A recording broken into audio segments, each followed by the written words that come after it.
Arestado ang magkapatid na nagtago sa batas ng higit 6 na taon sa lalawigan ng Rizal dahil sa kasong murder. Maging ang kanilang ina ay ikinulong din sa Bulacan makaraang idawit sa nangyaring krimen. Jim Tijano sa Balita Exclusive. Pagdating sa lokasyon, Palang ha, walang gagalaw ha. Asan si Ivan?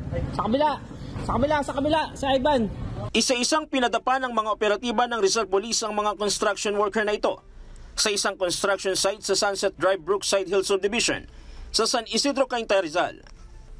Unang hinanap ang main target na si Ivan na siyang itinuturong ulo sa nangyaring pagpatay kay John Eric Lopez sa Pandibulacan noong December 2017.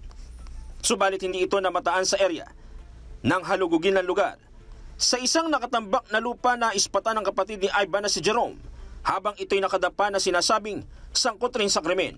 Oy, dapa mo lang. Ayon kay Jerome, Napatakbo ka? Hindi, sa pagtakot po. Lahat po ng tao na, taranta po lahat dun. sumunod na inaresto ang target sa operasyon na natuntun pa sa Montalban, Rizal. Base sa monitoring namin at saka sa intelligence gathering, matagumpay na matyagan, napag-aralan ng kanilang mga akbang hanggang sa naging positibong lahat ng aming aksyon hanggang sa sila ay matagumpay na naon. Ayon sa dalawa, hindi sila nagtago kundi nagtrabaho lang. Depensa ng mga akusado. Hindi naman po namin ginawa po yan. Ewan ko po, ba't nilabasa kami yung warrant eh. Anong kinalaman nyo rito? Hindi po namin alam po yun. Nagulat na lang po ako nung bigla na lang po silang pumunta sa bahay.